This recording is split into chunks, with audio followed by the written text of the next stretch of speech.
ओम नमः सिद्धिभ्यः।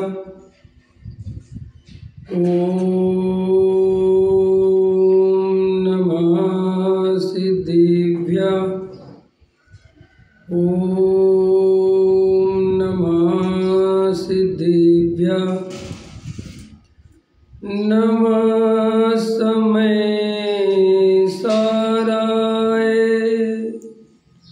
स्वानुभूत्या चकासिते चित्त स्वभावाय भावाय सर्वभावान्तरच्छिदे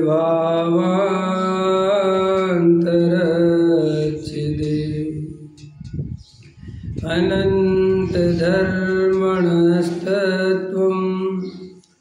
पश्यन्ति प्रत्यगात्मना अनेकान्तमयी मूर्ति नित्यमेव प्रकाशिता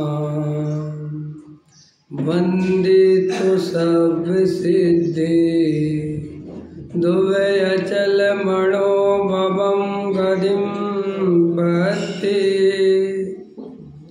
मोक्षामि समय पाहुण मिलमो सुध की बिली बड़िदम संतप्ते मानस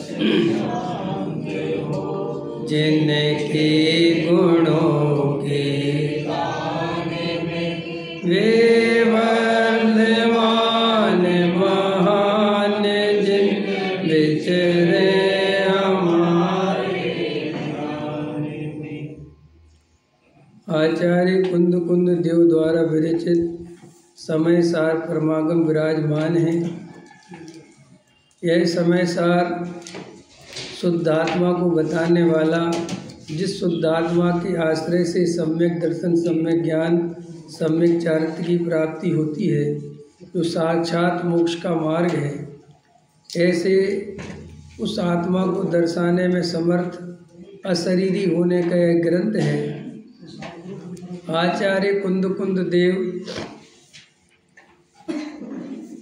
चौथे नंबर की गाथा में काम भोग बंधन की कथा का परिचय इस जीव को सदा काल से रहा है, उसी की वार्ता करता है, परस्पर आचार्यत्व करता है, उसी का अनुभव करता है।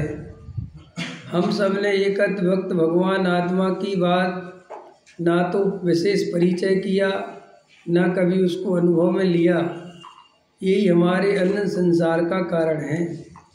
अब आचार्य कुंद कुंद देव कहते हैं कि क्या उस भगवान आत्मा को तुम जानना चाहते हो?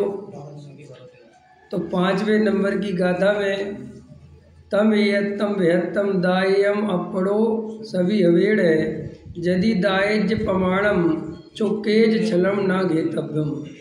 अब वो कहते हैं कि मैं उस भगवान आत्मा को, जिसका हमने कभी परिचय नहीं किया, अब मैं उस भगवान आत्मा की बात कहने जा रहा हूँ। एकत्व विभक्त भगवान आत्मा, जो स्वयं से एकत्व है और पर से सदाकाल विभक्त है, ऐसा वह भगवान आत्मा मैं बताने जा रहा हूँ। तो सावधान करते हुए कहते हैं छलम ना घेतव्यम, लेकिन छल ग्रहण मत करना।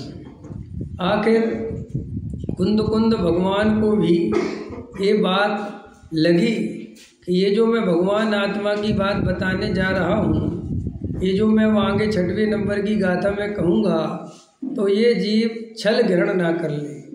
छल ग्रहण ना कर ले का अर्थ क्या होता है? देखो भाई, हमें अनादि काल से ये पंच इंद्रिय विषय भोगों की संसार की ही रुचि है। हमें अपने त्रिकाली ध्रुव भगवान आत्मा का ना तो परिचय है और ना उसकी कोई रुचि है। परिचय के बिना रुचि कैसे होगी?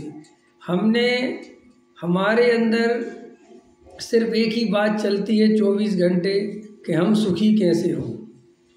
हम सब रात दिन सुखी होने का उपाय कर रहे हैं, और उसमें जो उपाय सारे संसारी जीव करते हैं वे सारे उपाय पर पदार्थों के आश्रय से करते हैं। क्योंकि स्वयं द्रव्य के आश्रय से सुख होता है, ये बात हमारे अनुभव में नहीं आती, ये बात हमारे परिचय में नहीं आती। एक आदमी कल तक गरीब था, आज उसने लाखों करोड़ों रुपए जोड़ लिए, बढ़िया मकान बनवा लिया, गाड़ी ले ली, है ना, उसका बैंक बैलेंस हो गया, उसकी बढ़िया शादी हो गई, समझ में आया? तो आपको लगता है देखो ये आदमी सुखी हो गया। सुखी हुआ कि नहीं हुआ प्रश्न वो नहीं है, लेकिन हम जितनी सुख की पहचान जानते हैं, जो सुख समझते हैं, वो इतना ही समझते हैं। अब इस चक्कर में होता क्या है कि अपन परंपरा से मंदिर आते हैं, हर जाति धर्म में अपनी अपनी स्थितियाँ, कुल परंपराएं जो बनी हैं वो बनी हैं। फिर ये जो लॉजिकल बातें होती हैं कि जैसे साहब अपना धर्म वीतरागी धर्म है, अपने धर्म में भगवान को करता धरता नहीं बताया गया, अपने यहाँ तो जीव को पुण्य पाप के उदय से सामग्री मिलती है। देखो भाई, ये सब शब्दों के फेर हैं, इनसे तुम्हारे अंदर की मान्यता पे, तुम्हारे अनुभव में कोई फर्क नहीं पड़ता। कोई व्यक्ति कहता है कि हमारे यहाँ जो कुछ करता है वो राम करता है, ठीक है कि नहीं? ऐसा कहने पर भी वो राम के भरोसे नहीं छोड़ता कुछ भी, अपने घर का ताला लगा के जाता है। समझ में आया कि नहीं आया? सोने चांदी को हिफाजत से रखता है, पैसे कमाने की सोचता है, ठीक है। एक आदमी कहता है कि देखो भाई, तुम्हारे यहाँ राम करता है, हमारे यहाँ राम वाम नहीं करता, हमारे यहाँ तो अल्लाह करता है। तो वो भी कहता है, लेकिन अंदर में काम वही करता है जो राम वाला कर रहा है। समझ में आया? फिर तीसरा व्यक्ति है, वो कहता है हमारे यहाँ ये भी नहीं करता, हमारे यहाँ ये भी नहीं करता, हमारे यहाँ तो महावीर करता धरता है। अपने यहाँ पे भी हैं ऐसे लोग, समझ में आया? सावलिया पारसनाथ शिखर पे भलो बिराजो जी, रे बाबा भलो बिराजो जी। है दूर दूर से यात्री आवे, तेरो जस गावे जी, और तू सबके दुख हर ले जी। चांदनपुर के महावीर मेरी बिगड़ी बना दे। है यहाँ कौन सी है? चांदखेड़ी, चांदखेड़ी वाले चंदापुर कौन से हैं? मेरी बिगड़ी बना दे। बना दे कि नहीं बना दे? तो तीसरा आदमी खड़ा हुआ, वो कहते साहब हमारे यहाँ राम नहीं, हमारे यहाँ श्याम नहीं, हमारे यहाँ तो महावीर करता धरता, महावीर के हाथ में है सारा। तो भी ये बोलता तो है, लेकिन तिजोरी में ताला ये भी लगाता है, सोने चांदी मकान दुकान जोड़ने में भी लगा रहता। आज तक कोई ऐसा आदमी मुझे दुनिया में मिला नहीं जिसने अपने सोने चांदी भगवान के भरोसे रख दिए हो कि भगवान तुम जानना मैं तो तीर्थ पे जा रहा हूँ। रखा किसी ने? तो इसका मतलब ये है कि तुम्हारी ये बातों से कोई कुछ नहीं होता अंदर में। हम अंदर में कुछ नहीं बदलते। हमारे अंदर में जो मिथ्यात्व है वो हर आदमी का एक जैसा है।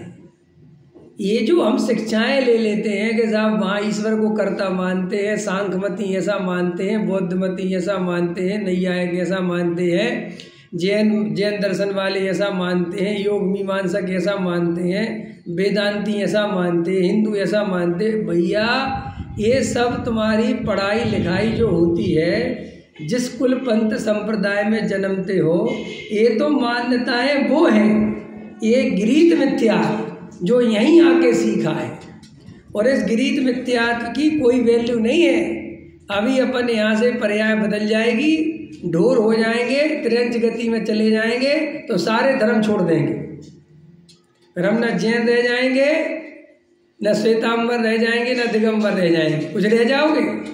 बोलो, ये पर्याय बदलते ही क्या रह जाएंगे हम? कुछ नहीं रह जाएंगे ना। तो आचार्य कहते हैं कि जिन बातों पर तुम विवाद करते हो, लड़ाई झगड़े करते हो, असली में अंदर में वो तुम्हारी प्रॉब्लम है ही नहीं। हमारे झगड़े वो है ही नहीं जिन बातों पे हम लड़ते के साथ। श्वेतांबर की मान्यता है कि वो साहब ऐसा मानते, वो ऐसा। तुम्हारे ये इनसे कुछ धर्म का लेना देना नहीं है, और ये कोई काम भी नहीं आता। इनसे क्या होता है? क्या होता है? हम दिगंबर हैं तो हम सब में दृष्टि हो गए, आत्मानुभव हो गया क्या दिगंबर होने से?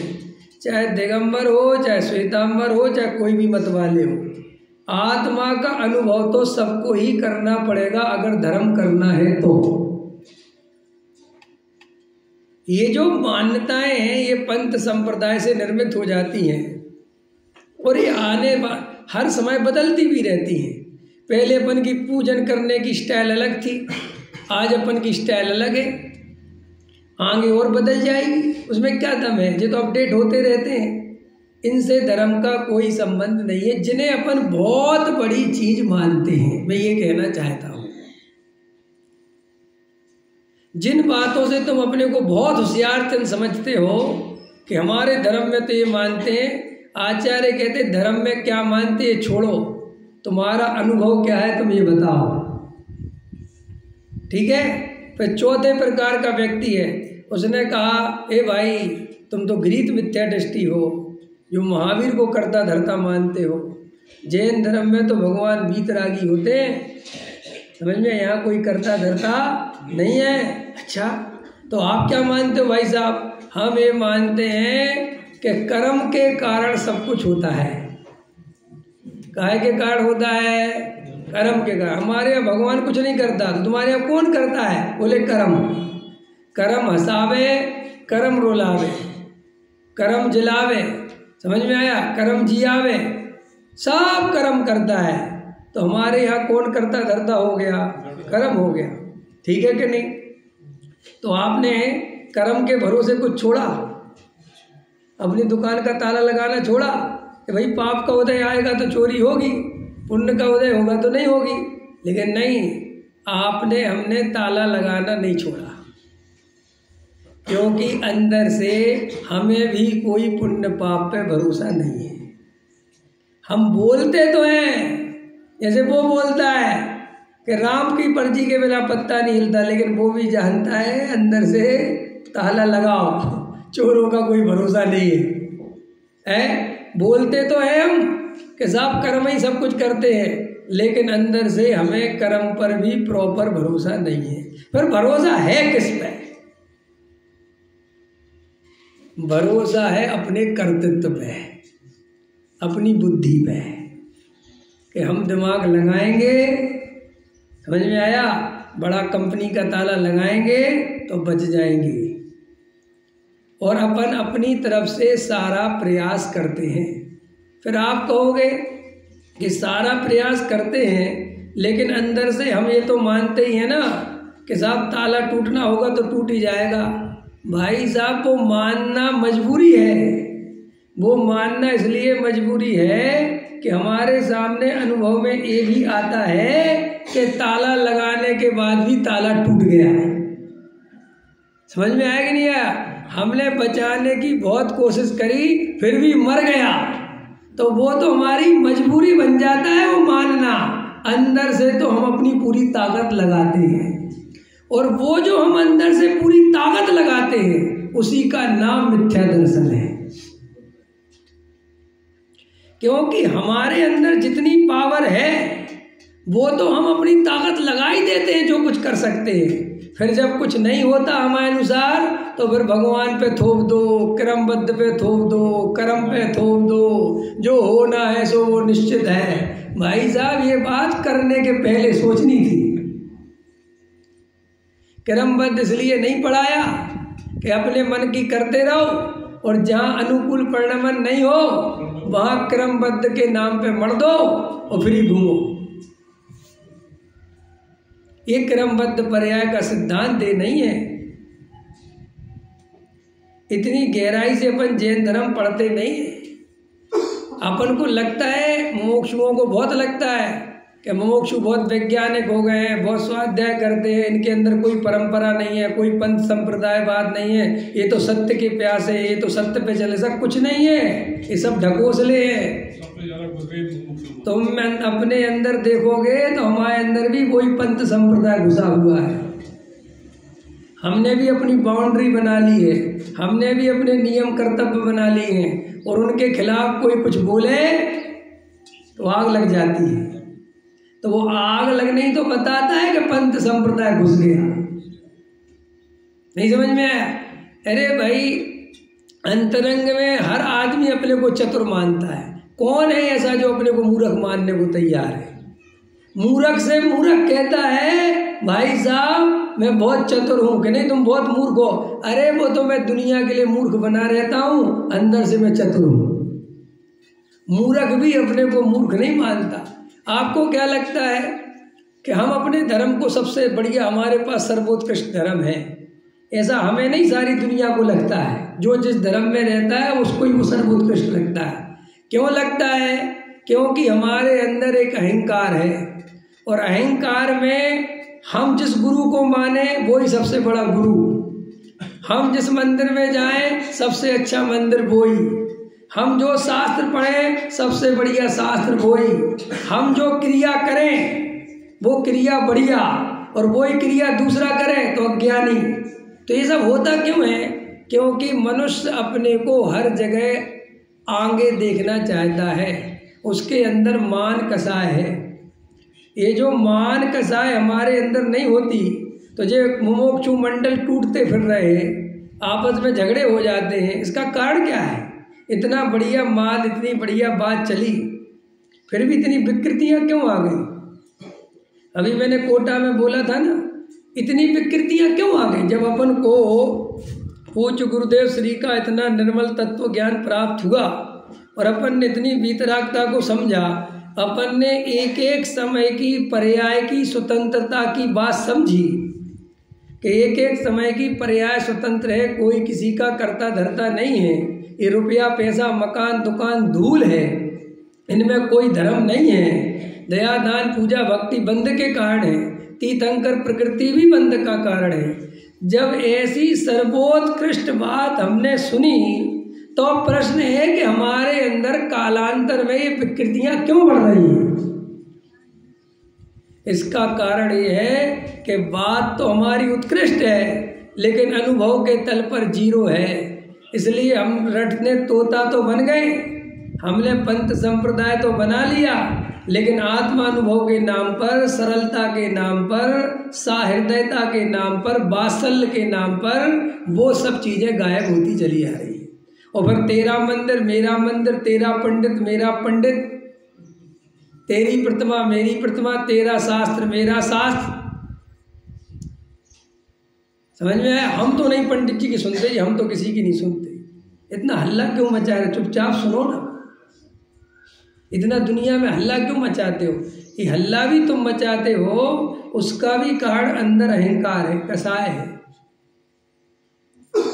अपने गुरु का नाम लेके चिल्लाते रहना ये कोई सच्चे शिष्य का लक्षण नहीं है।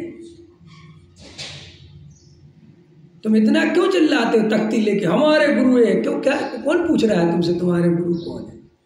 और ये सब गुप्त बातें होती हैं, नहीं समझ में आया? कुंद कुंद आचार्य देव के शिष्य होंगे कि नहीं चिन्मय जी? बोलो। आचार्य थे ना, 99 वर्ष की आयु थी आचार्य कुंद कुंद भगवान की, तो उनने दीक्षाएं दी होंगी कि नहीं दी होंगी? बोलो हाँ या ना। अरे बोलते ही नहीं, पढ़ावा वाले बोलते बहुत धीरे से। बोलो दी होंगी कि नहीं? अच्छा कितनी दी होंगी तुम्हारे हिसाब से? एवरेज 100 तो दी होंगी है, 50-100 तो शिष्य होंगे ना उनके। और उमा स्वामी तो उनके पट्ट शिष्य थे ना। ये पट्ट शिष्य माने क्या होता है?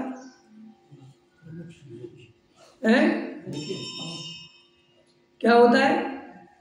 आचार्य उमा स्वामी कुंद कुंद भगवान के पट्ट शिष्य थे ना भैया। अरे मैं तो इसलिए पूछ लेता हूँ, मुझे इतना ध्यान नहीं रहता। आप लोग स्वाध्याय करते विशेष इसलिए पूछ रहा हूँ। बताओ थे कि नहीं? तो उमा स्वामी आचार्य ने कहीं पर भी कुंद कुंद देव का नाम क्यों नहीं लिखा?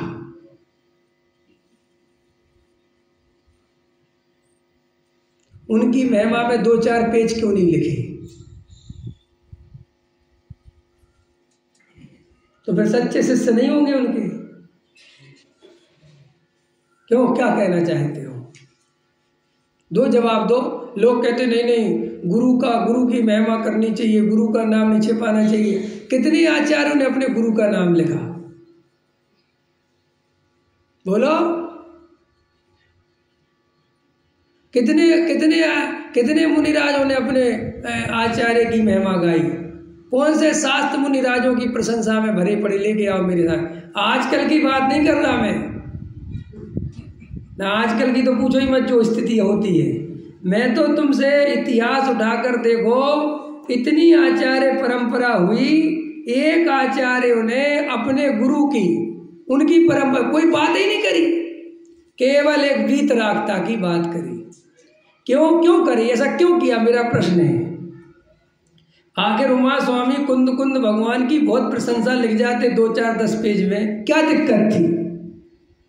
समंतबद्ध आचार्य हुए है, मैंने आचार्यों की लिस्ट उठाओ तो है ना बहुत आचार्य, लेकिन एक आचार्य का परिचय ढूंढना भारी पड़ जाता है। वे अपना नाम, ग्राम, अपना समय तक लिख के नहीं जाते।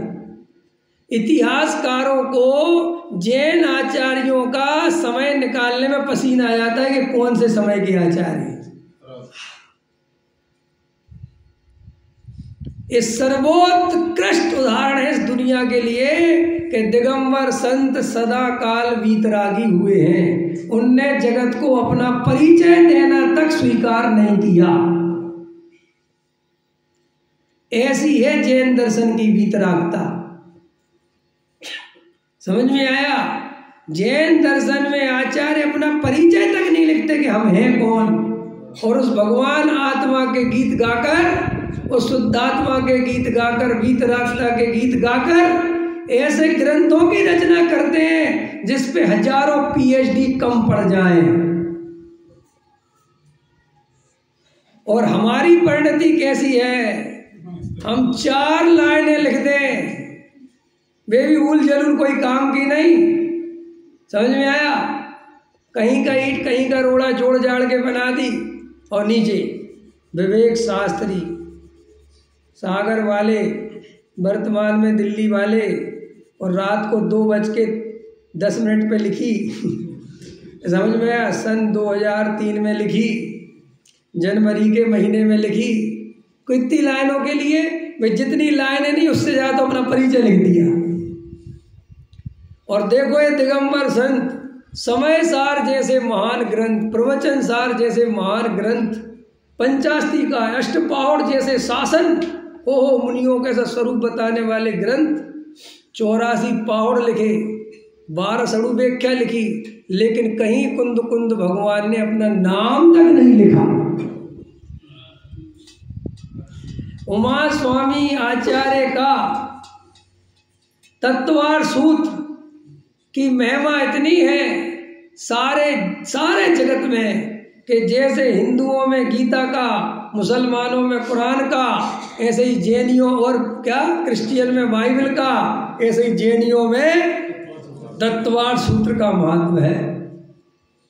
मैं भी जब आ रहा था आपके इधर तो रास्ते में एक क्लिप आ रही थी मुनिराज की, तो प्रश्न पूछा कि अगर आपको अपने को अजैन मिले और अपने को से कोई ग्रंथ देना हो तो वह पूछे कोई से कि तुम्हारे यहाँ कौन सा ग्रंथ है, तो कौन सा देना, तो बोले आचार्य उमा स्वामी का तत्वार सूत्र दे देना। उसमें पूरा जैन धर्म है, आवाका से लेके अंत तक, प्राइमरी से लेके MA तक पूरी बात उसमें है। ऐसे आचार्य उमा स्वामी अपना नाम, अपना परिचय कुछ नहीं लिखते।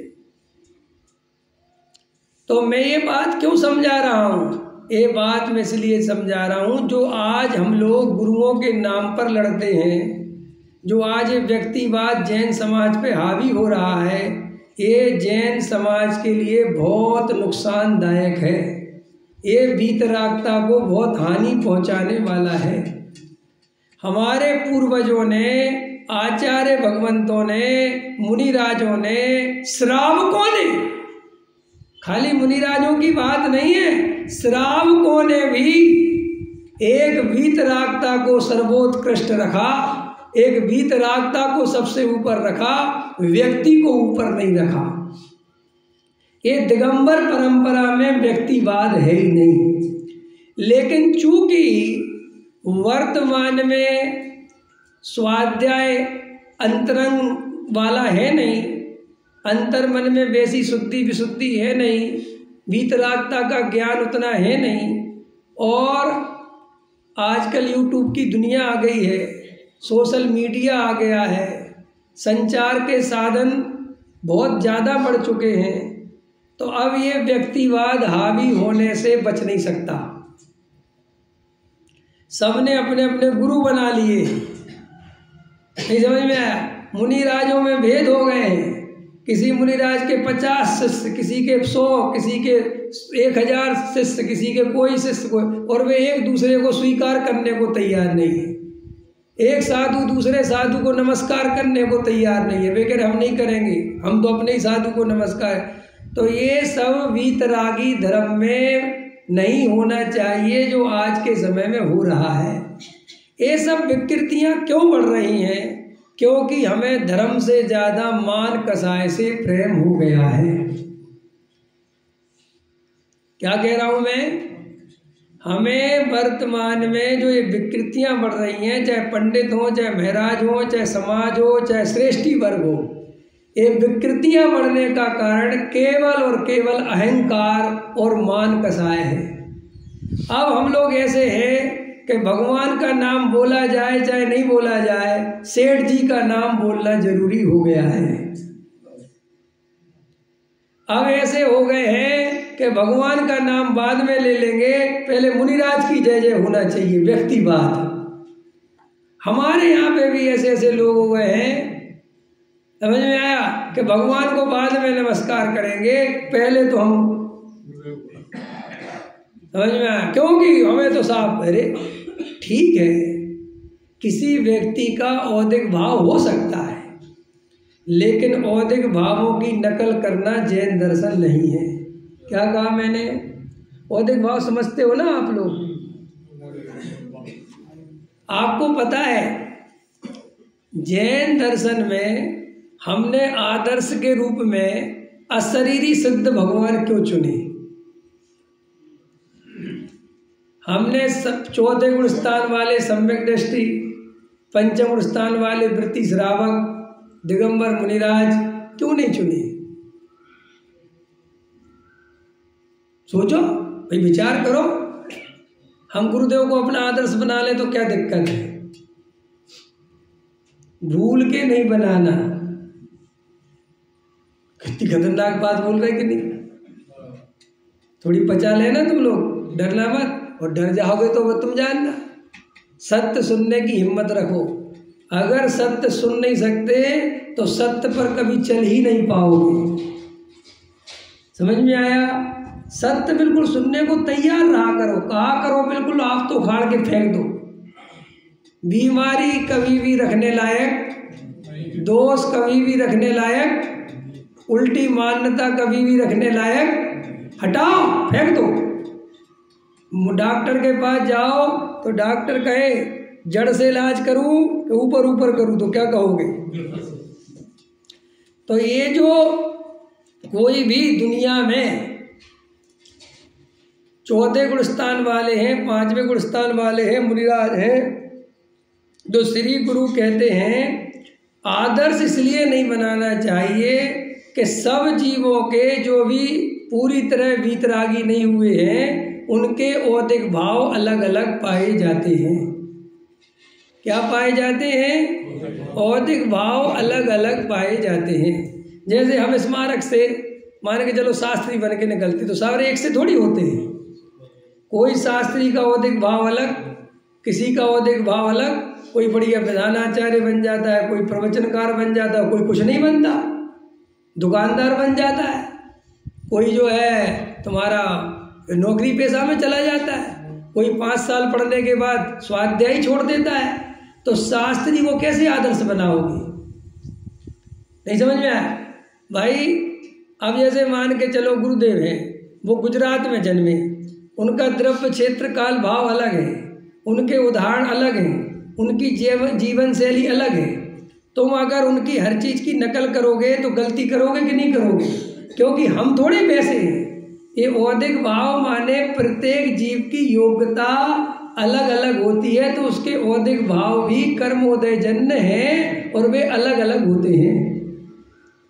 इसलिए औदिक भावों की नकल करना दुनिया की सबसे बड़ी बेवकूफ़ी है।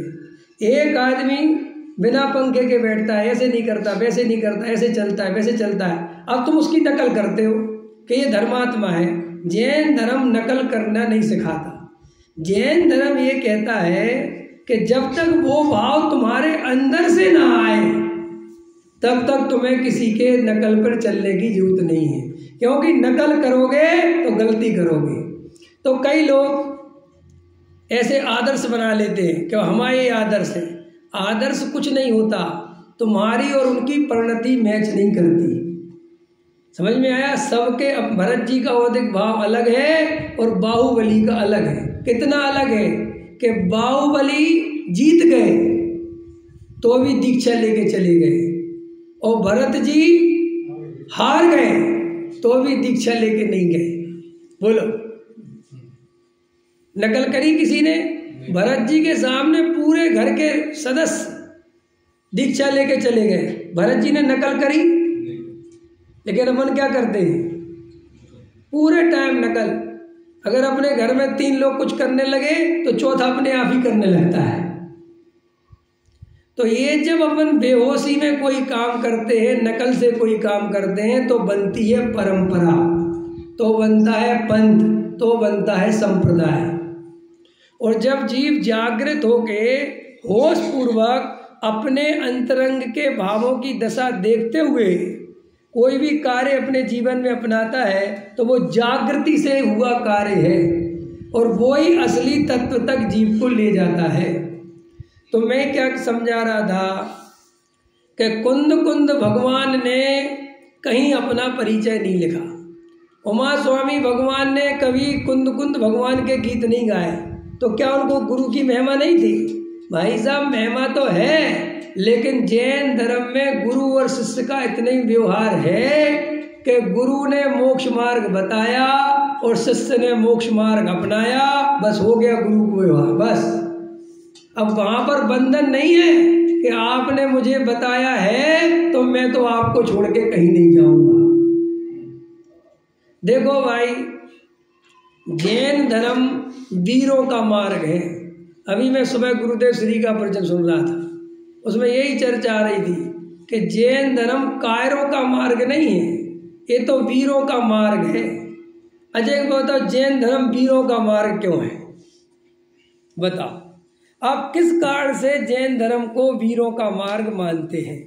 2 जवाब, अपने अपने उत्तर दो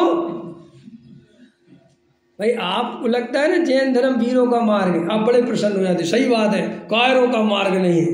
तो ये मत सोचना कि तुम्हें कुछ समझ में आ गया है, ये तो तुम्हारे अहंकार का पोषण हो गया है, क्योंकि तुम जैन धर्म मानते हो। और मैं भी कहूँ जैन धर्म तो कायरों का मार्ग है, तो तुम्हें बड़ा बुरा लगेगा, जबकि तुम चल किसी में नहीं रहे। आया समझ में कि नहीं समझ में आया है? आप समझ रहे मैं क्या कह रहा हूँ? ये हमारा अहंकार जुड़ा है। देखो ये पड़ावा की जो बहन है ना, बड़ी अच्छी है, खुश हो गई, जबकि ना इनने मुझे रोटी खिलाई, ना मेरी कोई सेवा करी, और ना पूछा मेरे से कि पंडित जी आपने हमें अच्छा क्यों कहा।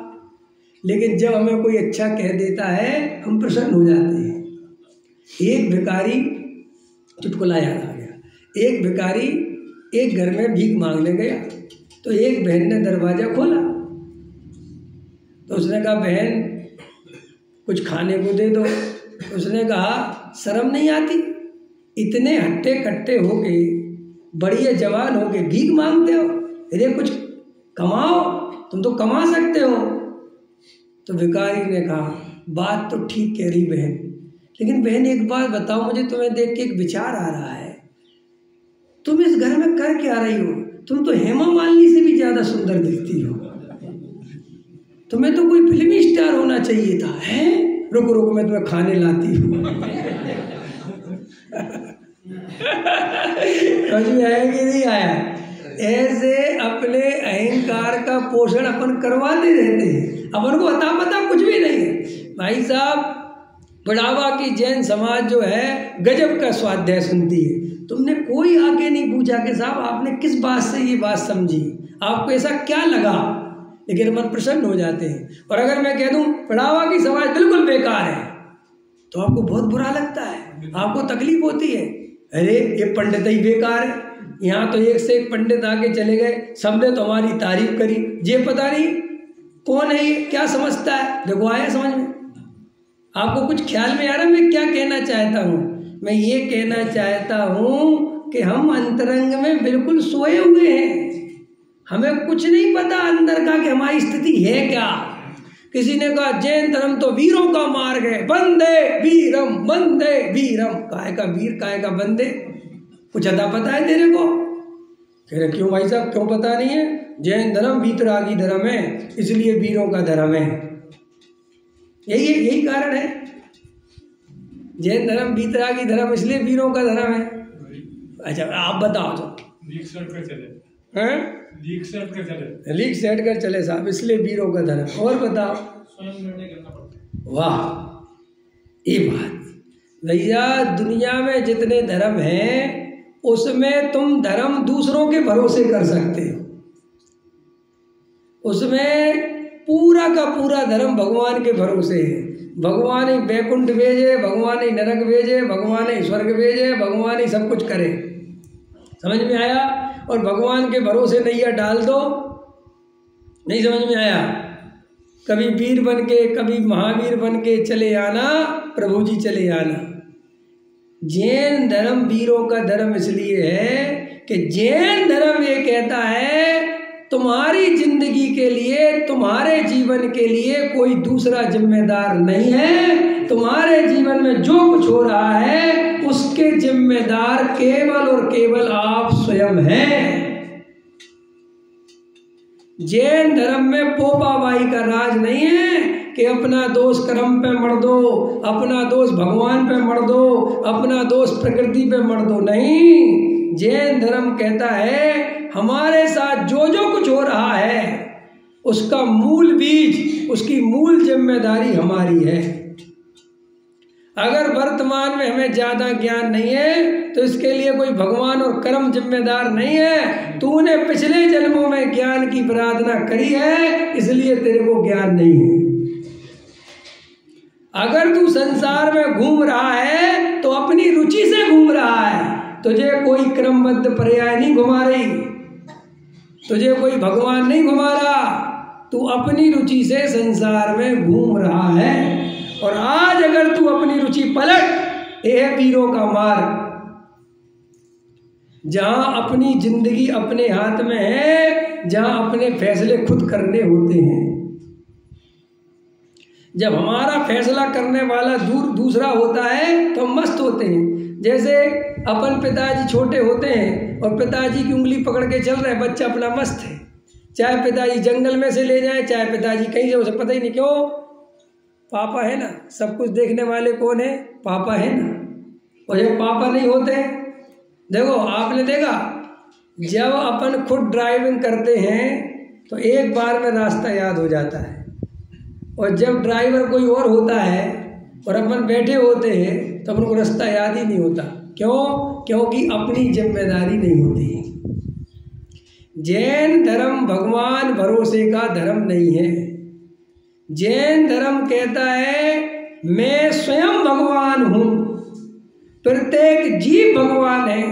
तो हमने भगवान से कहा कि जब प्रत्येक जीव भगवान है तो ये संसारी क्यों है, चार गति में क्यों घूम रहा है? तो भगवान कहते अपनी भूल से घूम रहा है, अपने को पर्याय से देखने के कारण, संयोग वाला देखने के कारण, शरीर वाला मानने के कारण, पंच इंद्रिय वाला मानने के कारण, कर्ता धर्ता मानने के कारण घूम रहा है। इसको घुमाने वाला कोई दूसरा नहीं है।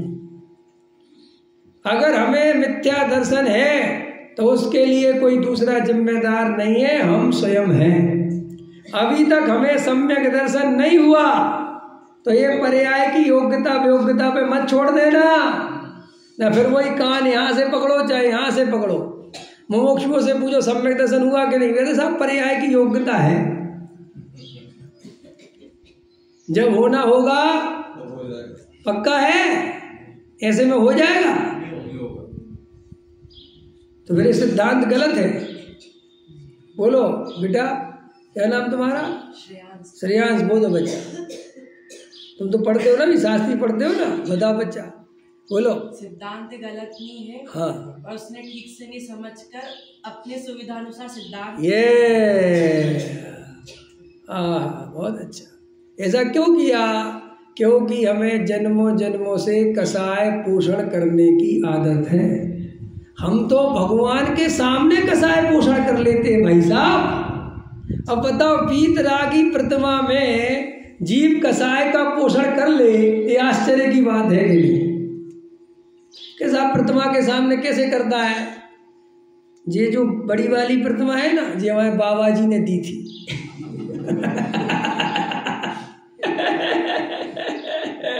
उसको बाकी प्रतिमाएं दिखाई नहीं देती, उसको वो बड़ी प्रतिमा दिखाई देती है।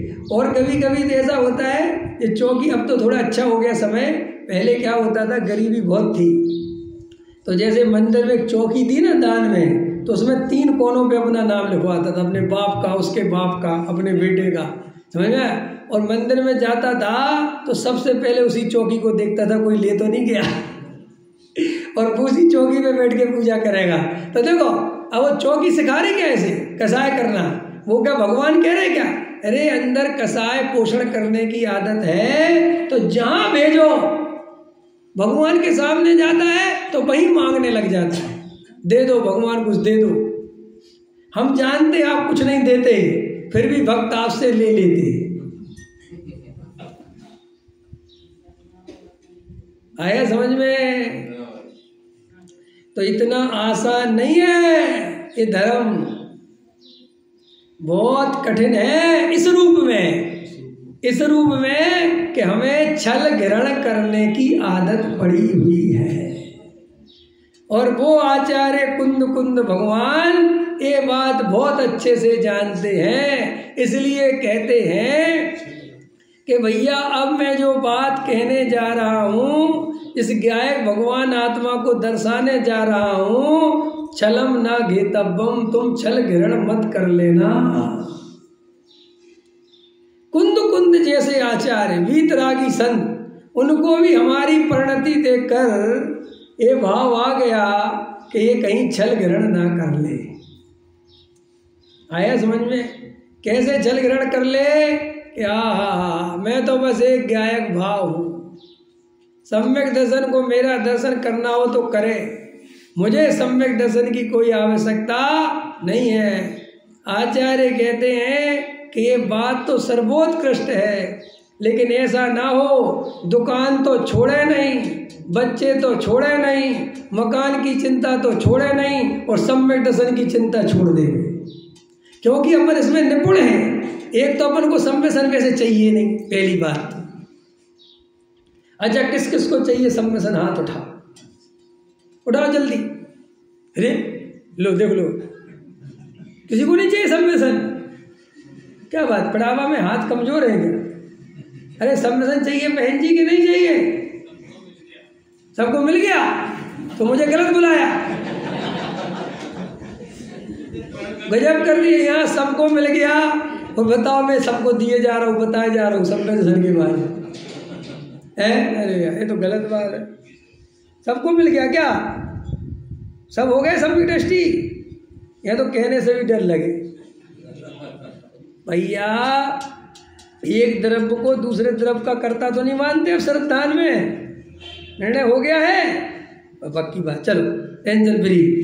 सम्यक दर्शन एक तो अंदर से वास्तव में चाहिए ही नहीं, जीव को रुचि नहीं है, और दूसरी बात थोड़ी बहुत अगर अंदर में संसार का भय लगे, नरक आदि का भय लगे, पापों का भय लगे, थोड़ा बहुत उसको लगे भी, तो ऐसी बातें सुन लेता है कि अरे सम्यक दर्शन को मेरा दर्शन करना हो तो करे, पर्याय तो अपनी योग्यता से होती है।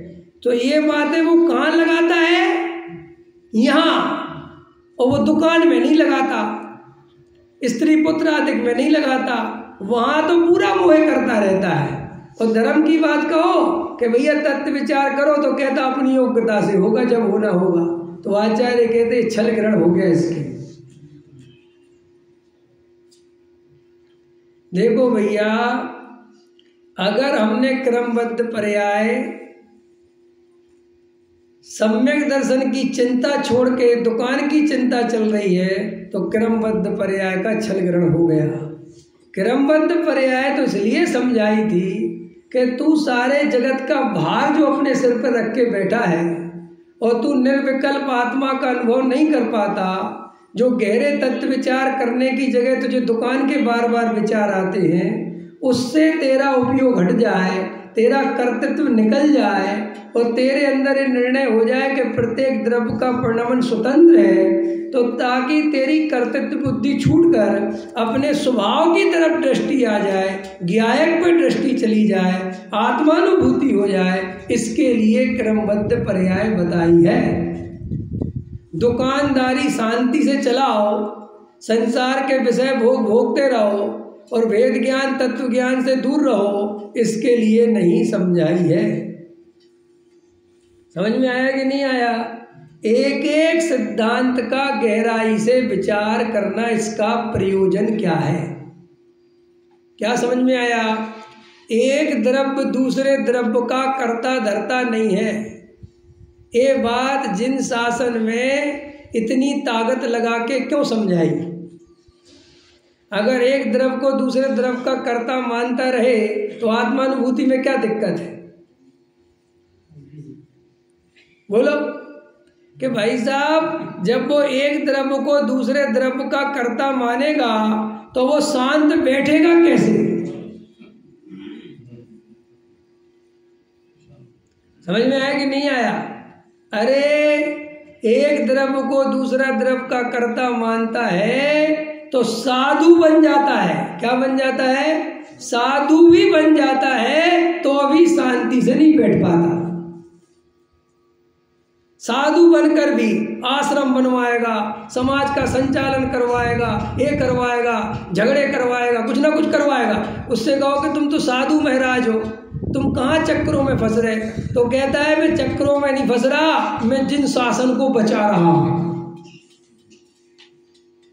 जैसे जिन शासन को बचाना अपने हाथ में हो।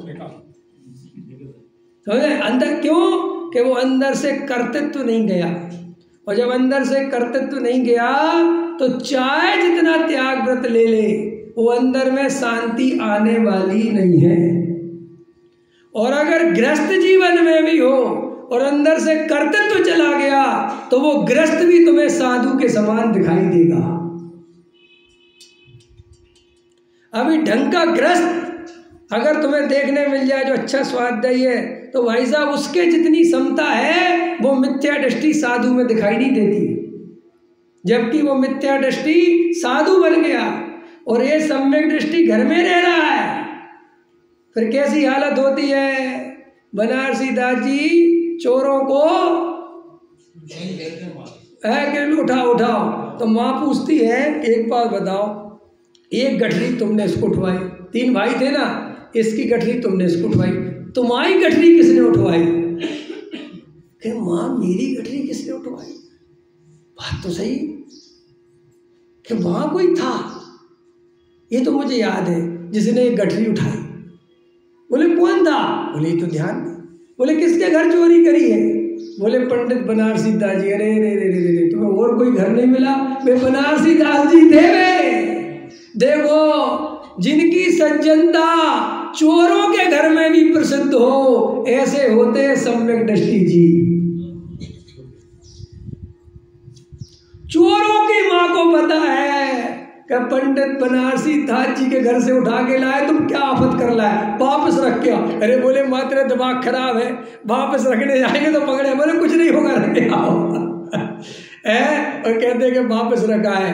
अरे ये आत्मा का अनुभव करने वालों को उनके जीवन में सरलता, सहजता, आनंद, उनके चेहरे पे शिकन नहीं होती। वे कभी रोते नहीं रहते समाज के नाम पर। अगर उनके अनुकूल परिणाम बने तो मुंह लटका के बैठे। ये जो मुंह लटका के बैठे रहते ना, समझ लेना इनको आत्मा मिला ही नहीं। आत्मा जिसको मिलता है वो तो खिलखिलाता है, गुलाब की तरह खिलता है, एकदम आनंदित होता है।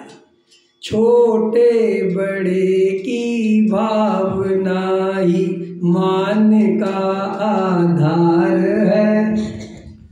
एक पंडित जी दूसरे पंडित जी के बर्दाश्त नहीं कर पा रहे। एक पंडित जी आए तो दूसरे पंडित जी का मुंह लटक जाए। तुम अपने आप को सम्यक दृष्टि कहते हो, तुम अपने आप को धर्मात्मा कहते हो। काय का धर्म? सुनो, एक पंडित जी को देख के दूसरे पंडित जी को ऐसी प्रसन्नता होनी चाहिए, ऐसी प्रसन्नता होना चाहिए कि जैसे किसी को सोने की खदान मिल जाए। पंडित पंडितों को नहीं सुहा रहे, महराज महराजों को नहीं सुहा रहे, सेठियों को सेठियां नहीं सुहा रहे, और हम धर्म की प्रभावना करने चले। और मेरे पास आते रहते मैसेज, पंडित जी आप क्या विचार करते हो, जिन शासन की प्रभावना के लिए क्या करना चाहिए? हमने कहा तुम मान छोड़ दो, ये कर दो, लाओ 20 लाख लाओ, तुम्हारा नाम नहीं लिखेंगे। कैसी बात करते? सबसे पहले तो ये बताना कि प्लानिंग मैं लेके आया था। बोला, अगर हमने कोई एडवाइस दी हो और वो काम होने लग जाए और उसमें ये ना बताया जाए कि इनकी सलाह से हो रहा है, तो इसी बात पे लड़ाई करने लग जाओगे। और सलाह क्या दी थी कि वीतरागता का प्रचार होना चाहिए, और उसी वीतरागता के प्रचार में खुद मान के पहाड़ पे चढ़ गए। समझ में आया? सरलता हृदय में अगर नहीं है, सहजता हृदय में नहीं है, तो गारंटी से देख लेना ये हमने जो धर्म समझा है, ये क्षयोपम ज्ञान में समझा है, ये हमारी श्रद्धा तक प्रवेश नहीं किया है। तो अरे अगर सच्चा सम्यक दृष्टि गृहस्थ हो तो उसके सामने मिथ्या दृष्टि साधु भी नतमस्तक हो जाता है। वो कहता है कि हम साधु बन के वो नहीं पा पाए जो तूने गृहस्थ में रह के पा लिया। यही तो जैन धर्म की विशेषता है, जिसे प्राप्त करने के लिए बाहर की कोई शर्त नहीं, सारी शर्तें अंदर की हैं। अगर हमें आत्मा की सच्ची रुचि है तो गारंटी से हम सम्यक दृष्टि हो सकते हैं। और अगर हमें आत्मा की रुचि नहीं है, हमें कसायों की रुचि है, तो हम इसी धर्म के नाम पर कसाय का पोषण कर सकते हैं और करते ही हैं। तो जैन धर्म में व्यक्ति को मुक्त करना, किसी भी कीमत पर विषय कसाय का पोषण करना धर्म के नाम पर, ये जैन धर्म हो ही नहीं सकता। वीतरागता की पोषण ही जिनवाणी कहलाती है। चाहे प्रथमानियोग, चाहे करणानियोग, चाहे वो कौन सा नियोग, अंचरणानियोग और द्रव्यानियोग, कोई सा भी अनियोग पढ़ो पढ़ाओ, समझो समझाओ, लेकिन वीतरागता के अलावा किसी और चीज की सिद्धि नहीं होनी चाहिए। धर्म के नाम पर जितनी समाज को तुम्हें इकट्ठा करना है करो, लेकिन मान कसाय के पोषण के काम नहीं करना चाहिए। देखो भाई, ये जिन शासन, सुनो क्या लिखा है, पंचम काल के अंत तक चलेगा। चलेगा कि नहीं चलेगा? जब कुंद कुंद जैसे महान आचार्य आज से 2000 वर्ष पहले समय सार लिख के चले गए और हजारों वर्ष तक ये समय सार विलुप्त रहा, नहीं समझ आया, किसी को इसका परिचय तक नहीं मिला, लेकिन 2000 वर्ष बाद आज घर घर में समय सार पहुंच गया, तो इससे सिद्ध होता है कि ये धर्म पंचम काल के अंत तक अपने आप चलेगा। तुम्हें चलाने की चिंता करने की जरूरत नहीं है। तुम तो आत्मानुभव का चिंतन करो, तुम तो भेद ज्ञान में ताकत लगाओ, तुम तो वीतरागता का पुरुषार्थ करो, आत्मानुभव का पुरुषार्थ करो। तुम्हारे ऊपर कोई समाज की चिंता, धर्म की चिंता, मंदिर की चिंता, संयोग की चिंता का भार अपने ऊपर नहीं है। यही जैन धर्म सिखाता है। आया पकड़ में आया कि नहीं? अपने अंदर आत्मानुभव का काम करो। जिन शासन की प्रभावना तुमसे बढ़िया कोई नहीं कर पाएगा। और अगर तुम मिथ्या दृष्टि बने रहे तो चाहे जितने ईंटा चूना पत्थर बनाते चढ़ाते रहना, चाहे जितने समाज को इकट्ठा करते रहना, विघटन ही होगा, वीतरागता का पोषण नहीं होगा। इसलिए पर की चिंता छोड़ो और स्वयं के चिंतन में लगो। तो मैंने क्या बताया कि ये जो गुरुओं के नाम पर भी आजकल एक विकृतियां बढ़ रही हैं, और मेरा गुरु, ये कोई धर्म नहीं है, ये केवल मान आदि का पोषण करने का उपाय है। क्योंकि मेरा गुरु सबसे बड़ा होगा तो ही मैं सबसे बड़ा शिष्य कहलाऊंगा। अगर मेरे गुरु की कोई निंदा करेगा तो वो गुरु की निंदा नहीं है, वो इनडायरेक्ट में मेरी निंदा है, क्योंकि मैंने ऐसे गुरु को चुना और तुम मेरे गुरु के बारे में कुछ बोलते हो, इसका मतलब तुम मुझे गाली देते हो। तो असली लड़ाई तो वो मान की है। वरना अगर जिनेंद्र देव का स्वरूप देखो, वस्तु का स्वरूप देखो, तो जैन धर्म तो वीतरागी है। यहाँ गुरु को तो छोड़ो, कोई भगवान को गाली दे और भगवान बैठे हो समोसड़ में, तो वे स्वधर्मेंद्र से कहेंगे थोड़ी सी अकल ठिकाने तो लगाओ, बोलो है। पारसनाथ पे जब कमट पत्थर बरसा रहा था है, तो पारसनाथ को क्या करना चाहिए था भाई? स्वधर्मेंद्र था ना उनके पास, खुद अनंत बल के धनी थे ना। आँख खोल के जरा सा बस एक काम करते, क्यों, जैसे वो कहते ना ऊँटा दबा दिया था बाली मुनिराज ने, जरा सा कर देते तो कमट का तो ही पता नहीं चलता। मजेदार बात है, मैं एक बात कहता हूँ, जिनके पास सारे जगत को पलटने की ताकत थी, उन्हें एक पत्ता पलटने का भाव नहीं आया, और हमारे पास एक पत्ता पलटने की ताकत नहीं है और हमें सारा जगत पलटने का भाव आता है। इसका नाम मिथ्या दर्शन है। तो हम सब एक गुरु बात से हटे और वीतरागता में लगे। समझ में आया? देखो भाई, जिसकी जैसी योग्यता है, होनहार है, अगर उसे जैन धर्म का विरोध करना हो तो करे, उसकी होनहार ही ऐसी है। मारीची ने आदिनाथ भगवान के समोषण में केवली भगवान का वर्णवाद किया, उनके विरुद्ध चले गया ना, तो आदिनाथ भगवान से पूछा, महाराज ये हो क्या रहा है? तो आदिनाथ भगवान ने क्या उत्तर दिया होगा? बोलो। कई लोग वहां अपने जैसे बैठे होंगे, यार अच्छी खासी दिव्य ध्वनि खिल रही थी। एक बात बताओ, एक नाम तो बताओ भाई साहब, आपका नाम क्या है? ललित जी। आपका? सतीश जी। ललित जी बैठे थे समोसण में, समझ में? और ये प्रश्न इनके मन में आया था, किनके? सतीश जी के, कि यहाँ कोई तीर्थंकर का जीव है क्या? इनके मन में आया प्रश्न कि भाई यहाँ इतने सारे लोग बैठे हैं, इसमें कोई तीर्थंकर का जीव है? तो भैया वो उत्तर आ गया। अब उत्तर आ गया तो वो समझ में ना, जो झगड़ा फैल गया, तो इनने इनसे पूछा कि यार ये प्रश्न आया किसके मन में था? तो सतीश जी ने कहा मेरे। तो यार तुम्हारे चक्कर में सारी गड़बड़ हो गई, तुम जब प्रश्न ना पूछते, तुम्हें बड़ी पड़ी थी तीर्थंकर की? अरे नहीं पूछते यार। बोलो, ऐसा कुछ हुआ? ऐसा तो कुछ नहीं हुआ। लेकिन जब रायता फैल गया तो ये मन में तो जरूर किसी के आया होगा कि भगवान जी, तुम्हें पता था कि जब रायता फैलेगा, तुमने ये बात कही क्यों? बोलो।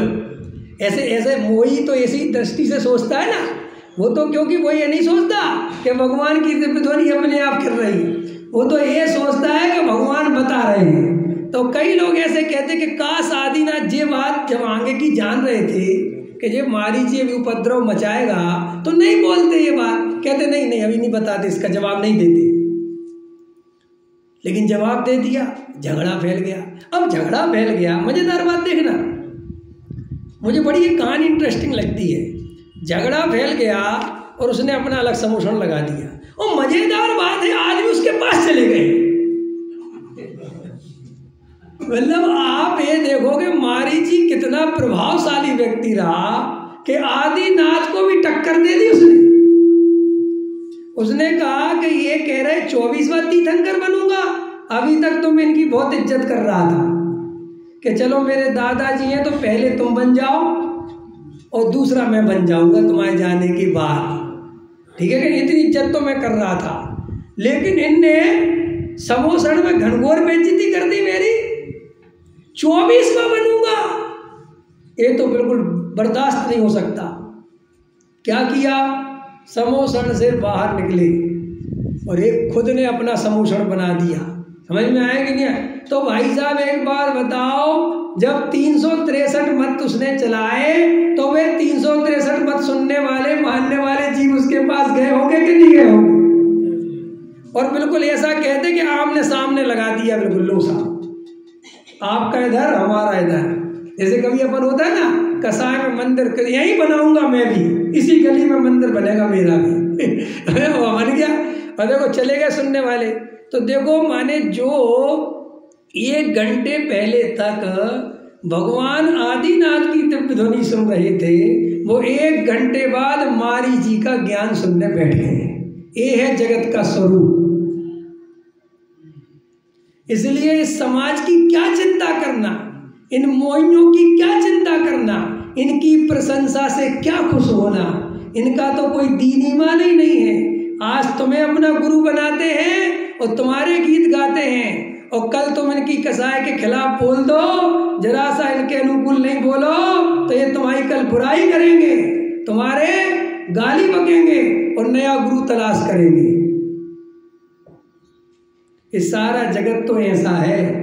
इसलिए ज्ञानी जानते हैं कि इन मोहियों की ना प्रशंसा की कोई कीमत है और ना इनकी कोई निंदा की कीमत है। इसलिए ज्ञानी निंदा से दुखी नहीं होते और मोहियों की प्रशंसा से मानी नहीं होते। आया समझ में? आया समझ में कि नहीं? सबको समझ में आ रहा है? इसलिए श्री गुरु कहते ये जगत तो ऐसे ही सोचता है। कहानी में जब आदिनाथ से अगला प्रश्न पूछा, भगवान ये मारीची क्या कर रहा है? तो बोले बिल्कुल ठीक कर रहा है। बोले ये नहीं करेगा तो 24वां कैसे होगा? ऐसे ही जो जिनवाणी को समझ में आया मंदिर से निकलवाते हैं, समझ में आया विरोध करते हैं कि साहब क्यों करते हैं कि क्या करे, लगता है अभी मुक्ति का मार्ग निकट नहीं है। तभी तो वीतरागता का विरोध करने का भाव आवे जीवों को। क्यों आता है? क्योंकि जिसके अनंत संसार है उसको ऐसा भाव आता ही है, इसमें किसी की गलती नहीं है। देखो भरत जी ने जब ये बात खबर सुनी कि 4000 राजा जो दीक्षा लेके गए थे वे सही नहीं चल रहे, तो उनको तो सही करने चले गए, लेकिन भरत जी मारी जी को सही करने नहीं आए ये भी गजब की बात है भाई तुम जब राजा थे और सब पावरफुल आदमी थे तो ये तो इतनी बड़ी बात थी ना। और बेटा भी किसका? माने ऐसी भी कोई बात छोटी मोटी नहीं थी, मेरा ही बेटा। तो जाके तुरंत मारी जी की दुकान बंद करवानी थी कि नहीं? क्यों नहीं करवाई अरे ये जगत ऐसे ही चल रहा है, जो होने योग्य वो होता है।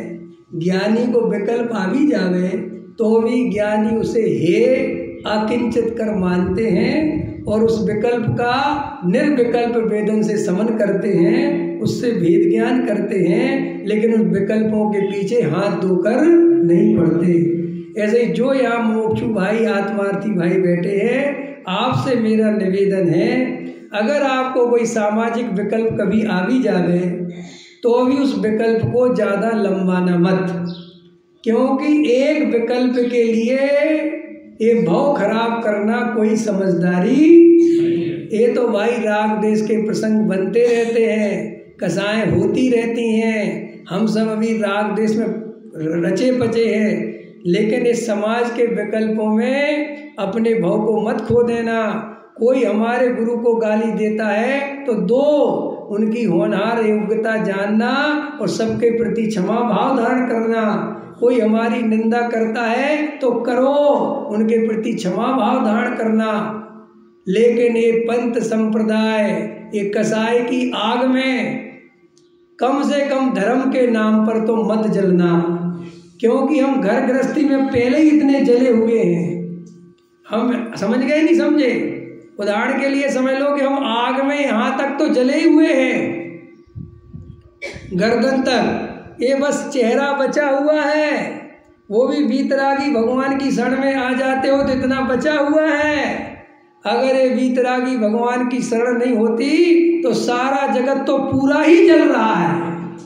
अपन का जो चेहरा बचा हुआ है ना विवेक भैया, वो केवल और केवल वीतरागी धर्म के कारण बचा हुआ है। इसलिए तुम वीतरागी धर्म के नाम पर झगड़े मत करना, वरना तुम्हारा ये बचा हुआ चेहरा भी जल जाएगा। तुम तो इस वीतरागी धर्म का ऐसा सेवन करना कि जो विषयों की आग में जलना हो रहा है वो भी मिट जाए और अपन परिणति में भी वीतरागी हो जाए और ये विषय कसाय का राग ही टूट जाए। ऐसी आराधना अपनी करना। इसी मंगल भावना के साथ आज बात पूरी करता हूं।